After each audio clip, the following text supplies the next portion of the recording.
आज के इस वीडियो में हम बात करने वाले हैं कि प्रीपेड कार्ड क्या होता है। इसके पहले हमने बात किया था कि डेबिट कार्ड और क्रेडिट कार्ड क्या होता है, दोनों में डिफरेंसेस क्या थे, उसके बारे में बात किया था। यदि वो वाली वीडियो आपने नहीं देखा हो तो सिंपली आपको आई बटन में लिंक मिल जाएगा, वहाँ से जा करके आप देख सकते हैं। तो चलिए आज हम लोग बात कर लेते हैं प्रीपेड कार्ड के बारे में। और इस वीडियो में हम लोग बात करेंगे क्लासिफिकेशन ऑफ प्रीपेड कार्ड कि बेसिकली प्रीपेड कार्ड किस टाइप के होते हैं। अगला हम बात करने वाले हैं पोन्स एंड कॉन्स, मतलब कि एडवांटेज क्या है, हम लोग को डिसएडवांटेजेस क्या है प्रीपेड कार्ड यूज़ करने का। फिर अगला हम लोग बात करेंगे यहाँ पे चार्जेस, प्रीपेड कार्ड में चार्जेस कौन कौन से लगते हैं।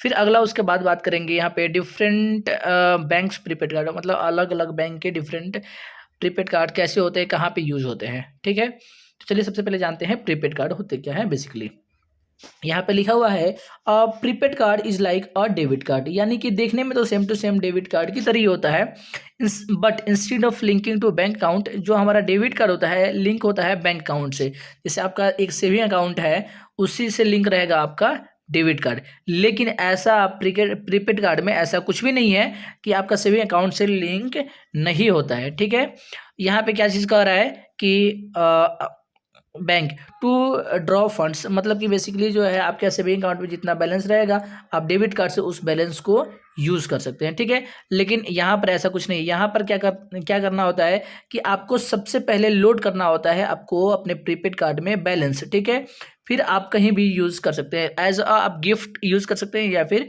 किसी तरह से भी आप चाहे तो यूज़ कर सकते हैं। ऑनलाइन पेमेंट हो या फिर बिल पेमेंट हो, किसी भी चीज़ में आप पेमेंट कर सकते हैं। ठीक है, यू कैन कंटिन्यू रीलोड। और आप जैसे एक बार जैसे 10,000 रुपये आपने लोड किया, ठीक है जी, आपने 10,000 रुपया लोड किया और आपने 10,000 का 10,000 यूज़ कर लिया, कहीं भी कर लिया, जैसे ऑनलाइन बिल पेमेंट में हो या फिर आप कोई कहीं आप होटल में गए खाना खाने के लिए, तो वहाँ पे मील्स के लिए आपने फूड्स के लिए आपने पेमेंट कर दिया, या फिर आप ट्रेवल के लिए आपने पेमेंट कर दिया, या फिर किसी को गिफ्ट कर दिया।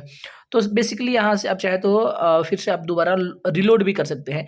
बेसिकली ये जो रिलोड वाली बातें हम क्लासिफिकेशन जो आएगा उसमें हम जानने वाले हैं। ठीक है, उसके बाद से अगला यहाँ पे क्या कह रहा है कि prepaid card is also called prepaid debit card. ठीक है जी, प्रीपेड डेबिट कार्ड या फिर स्टोर वैल्यू कार्ड, ये इसे क्यों कहते हैं हम इसके बारे में हम आगे जानेंगे।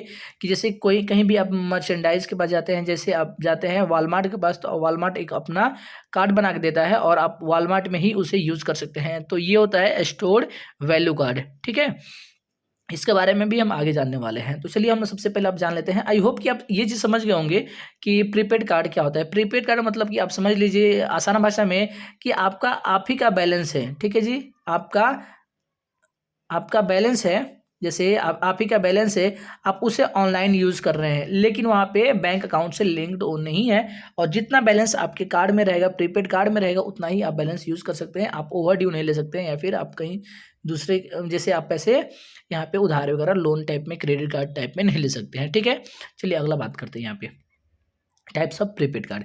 तो यहाँ पे पहला होता है यहाँ पे लूप, और सॉरी यहाँ पे होता है ओपन लूप, और यहाँ पे होता है क्लोज लूप। तो ये बेसिकली होती क्या है, प्रीपेड कार्ड्स की एक ये क्लासिफिकेशन है। ओपन लूप क्या होता है मैं आपको बता देता हूँ। ओपन लूप कि कहीं भी आप ऐसे आप प्रीपेड कार्ड यूज़ कर रहे हैं जो कि आप किसी भी मर्चेंट पे जाते हैं वहाँ पे यूज हो जाता है। ठीक है जी, ऑनलाइन ऑफलाइन कहीं भी आप जाते हैं तो उसको यूज़ कर लेते हैं, यानी कि डेबिट कार्ड की तरह आप उसे यूज़ करते हैं, उसे कहते हैं ओपन लूप। ठीक है, अगला समझते हैं क्लोज लूप क्या होता है। अब समझिए कि आपने एक प्रीपेड कार्ड लिया और सिर्फ आप एक ही मर्चेंट पे, जैसे वॉलमार्ट का आपने लिया प्रीपेड कार्ड, और सिर्फ आप वॉलमार्ट पे ही जो है आप उसे यूज़ करते हैं, तो उसे कहेंगे क्लोज लूप। ठीक है, समझिए यहाँ पे मैं समझा देता हूँ आपको अच्छे से। अमेजन की आपने एक मान चलिए गिफ्ट कार्ड आपने खरीदा, अमेजन का गिफ्ट कार्ड आपने खरीदा, तो आप उसे फ्लिपकार्ट पे यूज़ कर सकते हैं? बिल्कुल भी आप नहीं यूज़ कर पाएंगे। तो यही होता है क्लोज लूप। मतलब कि क्या है कि आपने यदि अमेजन से उस गिफ्ट कार्ड को लिया है तो आप अमेजन पे ही यूज़ करेंगे, यही होता है क्लोज लूप। ठीक है, और ओपन लूप में क्या होता है कि जैसे आपने कोई प्रीपेड कार्ड लिया और कहीं भी आप उसे यूज़ कर पाएंगे, that is a prepaid loop. ठीक है, इसका भी एक एग्जांपल आपको एसबीआई का एसबीआई का बहुत सारा कार्ड आता है, मैं आपको आगे बताने वाला हूँ, उसमें इसका एग्जांपल आपको मैं बताऊंगा। ठीक है, अगला होता है यहाँ पे रीलोडेबल और डिस्पोजेबल। मतलब कि एक आपने मान चलिए प्रीपेड कार्ड लिया और उस आप दोबारा उसे रीलोड कर देते हैं। जैसे आपने 10,000 रुपये का प्रीपेड कार्ड लिया और 10,000 यूज़ कर लिया, फिर दोबारा उस पर लोड कर दिए, तो उससे हम क्या कहेंगे, रीलोडेबल। और डिस्पोजेबल मतलब कि आपने एक बार यूज़ किया उसके बाद से फेंक दिया, ठीक है, डेट इज डिस्पोजेबल। अगला हम यहाँ बात करेंगे generic purpose and specific purpose. अब समझिए क्या चीज़ होता है जेनरिक पर्पस, स्पेसिफिक पर्पस में भी आपको समझाएंगे। जेनरिक पर्पस मतलब कि आपने एक कार्ड लिया, ठीक है, और उसे आप कहीं भी यूज़ कर रहे हैं, लाइक शॉपिंग के लिए यूज़ कर रहे हैं, या फिर हो सकता है ऑनलाइन ट्रांजेक्शन के लिए यूज़ कर रहे हैं, या फिर आप मान चलिए कि जस्ट कि गवर्नमेंट्स को पे करने के लिए कर रहे हैं, या फिर कहीं भी यूज़ कर रहे हैं, मतलब कि एक ही कार्ड है और 10 जगह आप उसे यूज़ कर रहे हैं, डेट इज आपको जेनरिक पर्पस, ठीक है। अगले यहाँ पे बात करेंगे स्पेसिफिक पर्पस। जैसे आपने मंत्रा का लिया, आपने गिफ्ट कार्ड, तो सिर्फ मंत्रा पे ही पे कर रहे हैं, that is a specific purpose, ठीक है। अगले हम बात करेंगे पर्सनलाइज नॉन पर्सनलाइज। जैसे मैंने आपको एक प्रीपेड कार्ड दिया या फिर गिफ्ट कार्ड दिया, आप उसे सिर्फ आप ही उसे यूज कर सकते हैं, डेट इज पर्सनलाइज। और नॉन पर्सनलाइज, जैसे आपको मैंने एक गिफ्ट कार्ड दिया, आपने किसी और को ट्रांसफर किया, डेट इज नॉन पर्सनलाइज, मतलब किसी को भी आप दे सकते हैं, कोई भी यूज कर सकते हैं, डेट इज नॉन पर्सनलाइज, ठीक है। चलिए अगला आप यहाँ पे बात करते हैं प्रोज और कॉन्स की, ठीक है। यहाँ पे प्रोज, इसकी बेनिफिट्स क्या होती है, इजी टू ओपन, मतलब कि आसानी से किसी को भी मिल जाता है। मिनिमम केवाईसी, यहाँ पे मिनिमल केवाईसी होता है, मतलब बहुत ही कम केवाईसी होता है, सिर्फ आपसे कॉन्टैक्ट डिटेल्स से ईमेल आईडी और आपकी एक आधार नंबर ही पूछेंगे, सिर्फ इससे ज़्यादा कुछ नहीं पूछेंगे, ठीक है। यहाँ पे अगले यहाँ पे बात कर लेते हैं no risk of identity exposure.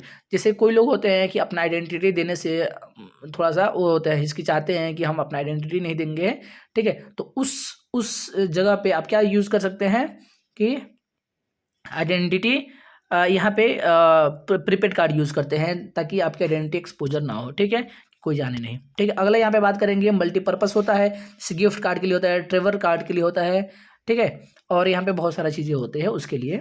आपने रेस्टोरेंट वगैरह का मैं बताया ही, जैसे IRCTC के लिए अलग होगा, फिर मेट्रो कार्ड्स वगैरह होते हैं, ठीक है, तो यही होते हैं, इसके मल्टीपर्पज़ के लिए यूज़ होता है। अगला यहाँ पे बात करेंगे कॉन्स की। तो यहाँ पे यदि आपने, यहाँ पर क्या होता है, एक लिमिटेड अमाउंट तक आप इसमें पैसे रख सकते हैं। जैसे कोई कार्ड में आप हो सकता है मैक्सिमम 2,000 रखते हैं, तो किसी कार्ड में हो सकता है आप 2 लाख तक रख सकते हैं, ठीक है। तो यही इसका ये होता है, कौन सा होता है कि आप एक लिमिट अमाउंट तक ही पैसा रख सकते हैं और उसको यूज़ कर सकते हैं। यहाँ पे एक और बात होती है यहाँ पे कि जैसे आप बैंक अकाउंट में पैसा रखते हैं सेविंग अकाउंट में, तो वहाँ पे आपको इंटरेस्ट मिलता है, ठीक है जी। यहाँ पे कोई आपको इंटरेस्ट देखने को नहीं मिलता है।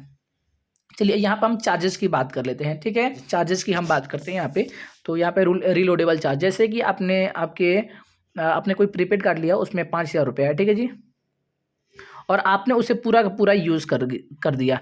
फिर अब आप क्या करेंगे, उसमें रीलोड करेंगे, उसको रिचार्ज करेंगे, तो रिचार्ज के लिए यहाँ पे प्रीपेड चार्जेस लगते हैं, सब किसी में नहीं, किसी किसी में लगते हैं, ठीक है। चलिए आगे बात करेंगे, यहाँ पे डोरमेंसी की बात करेंगे। तो डोरमेंसी वही मतलब कि बंद हो जाती है, अकाउंट आपकी बंद हो जाती है, ठीक है। यहाँ पे अगला बात करेंगे मिनिमम रिक्वायर्ड इशुएंस फ़ी। जैसे कि आपने मेट्रो कार्ड कोई लिया, जैसे नोएडा मेट्रो कार्ड आपने लिया, तो उसकी इशुएंस फ़ी तकरीबन 200 रुपये होती है या फिर 100 रुपये होती है, तो आपको इशुएंस फ़ी देना होता है, ठीक है जी। तो ये होता है इशुएंस फ़ी, मतलब कि जैसे पहली बार आप ले रहे हैं, एक्टिव करा रहे हैं कार्ड को, तो उस समय आपको पेमेंट करना होता है, ठीक है। एनुअल चार्जेस कुछ ना कुछ लगते हैं, सब में नहीं, किसी किसी में लगते हैं। जैसे जैसे आप नागपुर मेट्रो की आपने कार्ड लिया, तो वहाँ पे हो सकता है 75 रुपया थी एनुअल, आपको मेंटेन करना पड़ता है, एनुअल चार्जेस लगते हैं। तो ये सब चीज़ें होती है, ठीक है, एनुअल चार्जेज में। रिफंड ऑफ रिमेनिंग बैलेंस, जैसे कि आप किसी में जैसे आप गिफ्ट कार्ड आपने खरीद लिया, तो आप सोच रहे हैं कि उस बैलेंस को हम अपने अकाउंट में ट्रांसफ़र कर ले, तो वहाँ पे ट्रांसफ़र नहीं होगा। लेकिन कोई फैसिलिटी देती है, कोई ऐसे मर्चेंट भी होते हैं जो कि फैसिलिटी देती है कि आप जो है अपने बैलेंस जो उसमें बचा हुआ है, आप अपने बैंक को ट्रांसफ़र कर ले, तो वहाँ पर भी आपको कुछ ना कुछ परसेंटेज चार्जेस देना होंगे, लाइक 3% से लेकर के 4% तक चार्जेस देने पड़ जाते हैं, ठीक है जी। अगला यहाँ पे आप बात करेंगे extra charges on international use. यदि उसको इंटरनेशनली यूज़ करते हैं, तो उसके लिए एक्स्ट्रा चार्जेस देने पड़ते हैं। चलिए अब यहाँ पे आगे हम लोग बात करते हैं कि HDFC का ये मिलेनिया प्रीपेड कार्ड है, ठीक है। अगले यहाँ पे फोरेक्स प्लस है HDFC का ही। तो इस तरह से बहुत सारे बैंक आपको प्रोवाइड करती है प्रीपेड कार्ड्स वगैरह, ठीक है। अगला यहाँ बात करेंगे, यहाँ पे आप देख सकते हैं एक्सिस बैंक का है, और यहाँ पर जो है आपको ICICI बैंक का है। दोनों बैंक का आपको प्रीपेड कार्ड वगैरह प्रोवाइड करती है। चलिए यहाँ पर हम लोग नेक्स्ट बात कर लेते हैं एसबीआई का। तो एसबीआई का थोड़ा सा इस पर हम लोग डिस्क्राइब से इसे एक्सप्लेन करके बात करेंगे। तो यहाँ पर आप देख सकते हैं एसबीआई का फॉरेन ट्रेवल कार्ड है, यहाँ पे ई गिफ्ट कार्ड है और इजी पे यहाँ पे है। तो ये बेसिकली इजी पे बहुत बहुत बढ़िया है, आप कहीं भी यूज़ कर सकते हैं इस प्रीपेड कार्ड को। ये सब जो है जो प्रीपेड कार्ड है, गिफ्ट कार्ड और ये सब, तो ये सब ज़्यादातर कॉर्पोरेट्स वगैरह देते हैं। चलिए हम आगे इसके बारे में सब कुछ जानेंगे। देखिए यहाँ पर एक कार्ड है आर्कीवर कार्ड, ठीक है, इसके बारे में हम लोग जान लेते हैं। तो ये एसबीआई का बेसिकली कार्ड है और यहाँ पर जो करेंसी यूज़ होता है यहाँ पे ये होता है आईएनआर में, ठीक है। मैक्सिमम लोड आप इसमें 2 लाख रुपए तक कर सकते हैं। वैलिडिटी ऑफ कार्ड 10 ईयर्स की होती है, ठीक है। अगला यहाँ पे हम बात करेंगे कि मिनिमम अमाउंट इशू, मतलब कि 100 रुपये लगता है, ठीक है जी, और 1 रुपया की मल्टीप्लाई में इसे इसमें ऐड भी कर सकते हैं। यहाँ पे एलिजिबिलिटी क्या होता है, criteria to corporate give incentive their as employees agents. कोई एक कॉरपोरेट है, क्या करता है, अपने एम्प्लॉयज़ को ये सब कार्ड देता है, गिफ्ट कार्ड वगैरह, ठीक है। ये जो कार्ड है ये रिलोड कर सकते हैं, डेली यूजेज से कर सकते हैं। यहाँ पे एक और चीज़ है, आप no cash withdrawal at the ATM. इस कार्ड से आप जो है कि कहीं भी विड्रॉल के लिए यूज़ नहीं कर सकते हैं आप। एक और है usable at point of sale, यानी कि पीओएस आप यूज़ कर सकते हैं, पॉइंट ऑफ सेल आप यूज़ कर सकते हैं, किसी दुकान वगैरह पे यूज़ कर सकते हैं, ठीक है जी। अगले यहाँ पे बात करेंगे मैक्सिमम नंबर ऑफ कार्ड्स आप एक यूज़ कर सकते हैं, ठीक है। और आपको यदि जैसे आपको कार्ड मिला है तो उस कार्ड की आपको पिन जनरेट करना है, तो आप सिंपली इस वाले वेबसाइट पर prepaid.sbi पर आप जा करके कर सकते हैं, ठीक है। यहाँ पे आप अपने कार्ड की पिन जो है जनरेट कर सकते हैं, ठीक है। चलिए अगले यहाँ पे बात करते हैं डेली ट्रांजेक्शन लिमिट। तो यहाँ पे कह रहा है no cash withdrawal at ATM. तो यहाँ पे एटीएम पे कोई नहीं, maximum up to balance card POS e commerce transaction. यहाँ पे जैसे 2 लाख रुपए है तो एक दिन में चाहे तो आप पूरा 2 लाख रुपए भी यूज़ कर सकते हैं, कोई दिक्कत नहीं है, ठीक है। यहाँ पे top up through RINB reloadable at branch and through NINB, मतलब कि समझ सकते हैं कि आप ब्रांच से जाकर के इसको रिलोड इस पर करवा सकते हैं। बैलेंस इंक्वायरी आप चाहे तो यहाँ पे बैलेंस इंक्वायरी भी कर सकते हैं, ठीक है जी। चलिए अगले यहाँ पे बात करते हैं। यहाँ पे नोएडा मेट्रो कार्ड के बारे में। नोएडा मेट्रो कार्ड भी क्या है, एक प्रीपेड कार्ड ही है, ठीक है। वहाँ पर यहाँ पे कह रहा है कि इसके बारे में ज़्यादा तो मैं यहाँ पे लिखा हुआ है, सब आप चाहे तो पढ़ सकते हैं। चलिए इसके बारे में मैं बता देता हूँ। सिर्फ इशुएंस फी, मतलब कि जैसे इसे आप इशू करवाते हैं तो आपको 100 रुपये लगता है। मैक्सिमम लोड इसमें आप बैलेंस कर सकते हैं 2000 तक, ठीक है जी। रिलोड एंड टॉपअप फी आपको 1.8% के लगते हैं और 12 रुपये भी लग सकते हैं, ठीक है जी। मैक्सिमम टॉपअप अमाउंट जो है आप मिनिमम टॉपअप अमाउंट आप 100 रुपये करेंगे, ठीक है जी। और यहाँ पे एनुअल मेंटेनेंस चार्ज 25 रुपये लगती है कि महीने साल की जो है एनुअली उसको आप मेंटेन करते हैं, उसको रखते हैं, तो आपको 25 रुपये चार्जेस देने पड़ते हैं। कार्ड रिप्लेसमेंट चार्ज, आप यदि कार्ड रिप्लेस करवाते हैं तो 100 रुपये लगते हैं। आप समझ गए होंगे कि पहली बार उसको एक्टिव करवाते हैं तो 100 रुपये लगते हैं, फिर आपको मैक्सिमम टोटल बोनस लिमिट यहाँ पे, यानी कि आप उसमें मैक्सिमम जो है 2000 रुपये तक रख सकते हैं, उससे अधिक नहीं रख पाएंगे, ठीक है जी। आई होप कि आप समझ गए होंगे। और इसे इशू कैसे करवाना है, आप सिंपली जाएंगे, विजिट करेंगे कहीं भी मेट्रो स्टेशन नोएडा मेट्रो पे, ठीक है जी, और वहाँ पे अपना आधार कार्ड या फिर एक वोटर आईडी या फिर ड्राइविंग लाइसेंस या फिर कुछ भी आप देंगे एक अपनी प्रूफ, तो आपको ये इशू हो जाएगा, ठीक है। अब टॉपअप कैसे करना है, सिंपली आप जा करके नोएडा मेट्रो पे टॉपअप इसे करवा सकते हैं।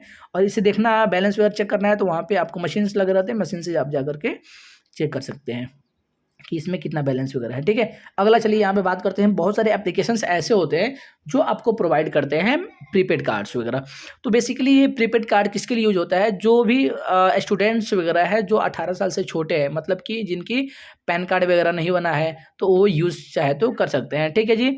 अब इसके कि अपने गार्जियंस के अंडर में, ठीक है, अपने गार्जियंस के जैसे उनसे बोल दिए कि हमारे पर ट्रांसफ़र कर दीजिए पैसे और मैं यूज़ करना चाहता हूँ, तो सिंपली आप बैंक अकाउंट ओपन करवाने की कोई ज़रूरत नहीं है। सिंपली आप ये जो जैसे अकोडो हो गया एप्लीकेशन, या फिर और भी फेमपे हो गया, जोडो हो गया, इस सब पे आप क्या कर सकते हैं, उसको ट्रांसफ़र करा सकते हैं और ये जो यहाँ पे कार्ड वगैरह आप देख पा रहे हैं तो इसको यूज़ कर सकते हैं। और बेसिकली बहुत सारे लोग तो जिसके पास रुपे कार्ड होती है वो क्या वीज़ा कार्ड के लिए इसे यूज़ करते हैं, ठीक है। जो 18 से प्लस हैं जिनके पास वीज़ा कार्ड वगैरह नहीं होती है वो यूज़ करते हैं। तो यहाँ पे जो है वर्चुअल कार्ड आती है उसको फ्री ऑफ कॉस्ट होता है, उसमें कोई चार्जेस नहीं रहता है। लेकिन आप फिजिकल कार्ड वगैरह मंगाते हैं तो उसमें आपको चार्जेस देने पड़ जाते हैं। ठीक है जी, चलिए और आगे हम लोग यहाँ पे बात कर लेते हैं।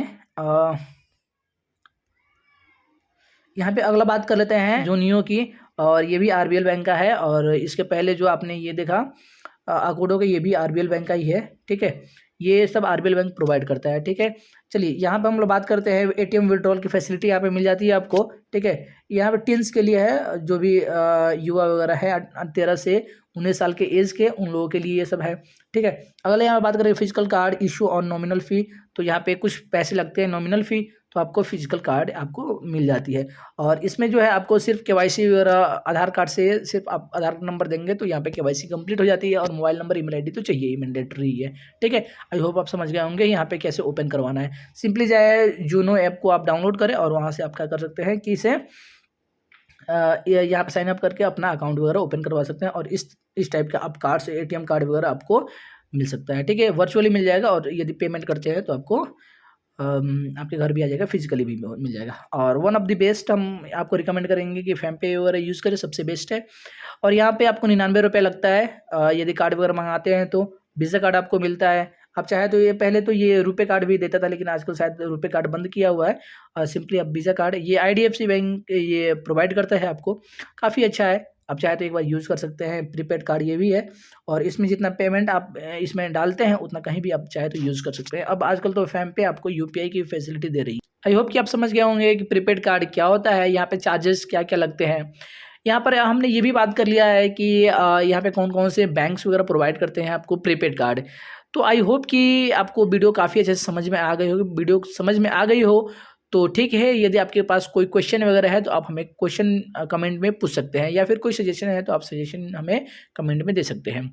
तो चलिए आज की वीडियो में इतना ही रहने देते हैं, फिर अगले वीडियो में मिलते हैं एक नए टॉपिक साथ। तब तक के लिए आप अपना ख्याल रखें। जय हिंद।